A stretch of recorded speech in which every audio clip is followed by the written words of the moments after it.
Hello everyone and welcome aboard the home of the Hype Train and its dedicated football team Hype Train FC. It's week 4 of the team's adventures in Sunday League football, and after a trio of victories to start the campaign, we were looking to make it 4 from 4 as the team were back in cup action yet again on Sunday the 3rd of October 2021 as we hosted fellow Division 4 outfit Core FC in the first round of the John Lustard Cup.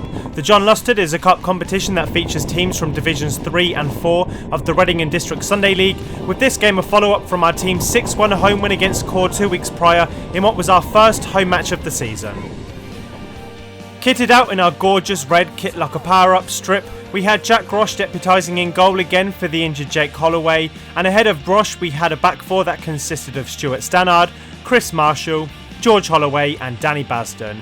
In midfield we had Callum Fox-Spence and Matt Snell holding in the heart of midfield, whilst out wide in support of Leon Mannion and Graham High in attacking positions, we had Jamie Carter on the left wing and Danny Setuan on the right. On the substitutes bench for the game we had Owen Jones joined by Gino Izzo, Waleed Zaki, Callum Gibbons and myself Robert Austin. Ahead of kickoff, if you follow the team, don't forget to hit the like button as well as subscribing to the channel for more action from the train, and you can also find out more about the club by visiting our main website hypetrainfc.com and by visiting our parent website over at thehypetrain.co.uk for more from the Hype Train.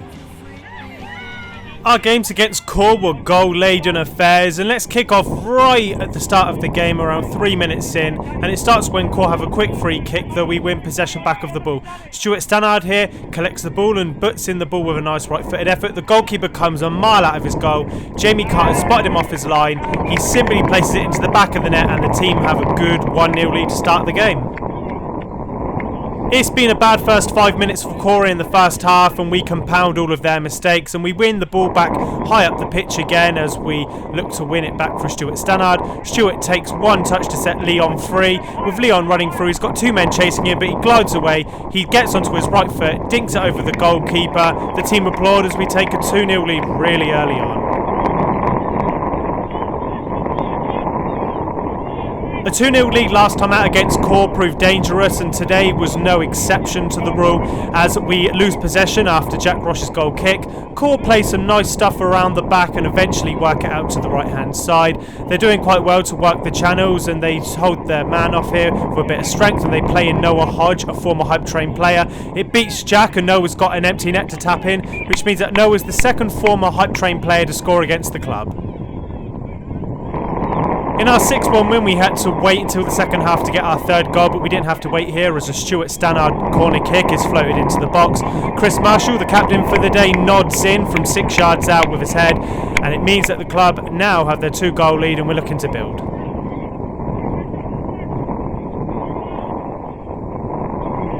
Core though fought back again, and it's from a direct set piece here. As you can see, the man stepping over the corner has a look up. The ball goes into the box and it floats all the way in, crashes in off the crossbar, meaning Core have scored directly from a corner kick.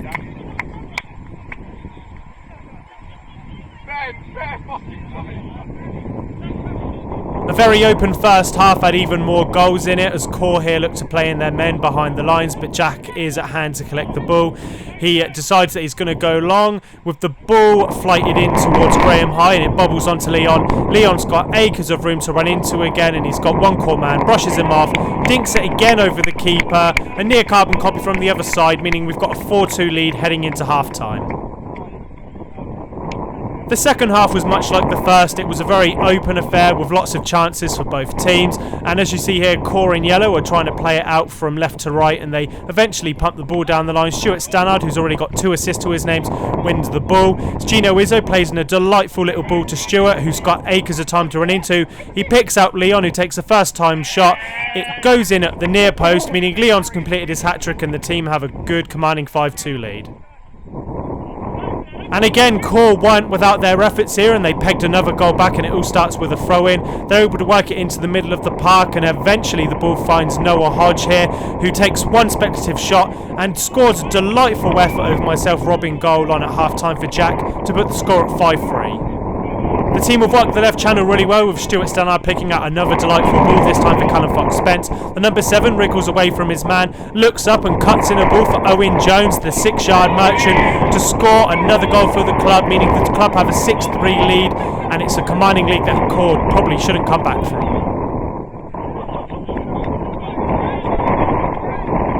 One goal turned into 2, and again it's from Callum Fox-Spence as the number 7 has a corner kick on the left hand side. You can see here Callum setting himself and puts in a low ball to the near post. Owen has a jab at the ball at the near post. He's unmarked, meaning that the game is now 7-3 and Owen has a double.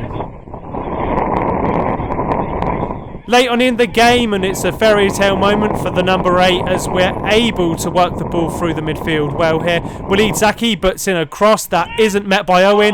The guys on the sideline are desperate for Owen to get the hat-trick, and Gino Izzo does really well here to win the ball back and then put it through the legs. Gino sets up and then Owen's at the back post again. He slides in, he gets his hat-trick, and the team are in jubilation at the 8-3 lead.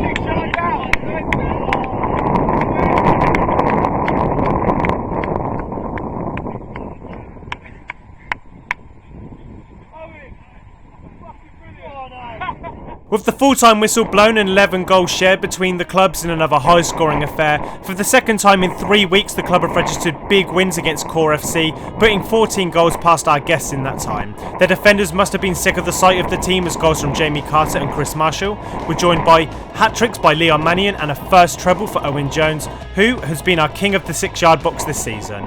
Next up for the club, after a perfect start to the season and a pair of cup wins to boot, we return to RDSL Division 4 action as we make the visit to the South Reading Leisure Centre in Reading to take on another new club, NFFT FC in league action. Until next time, believe the hype.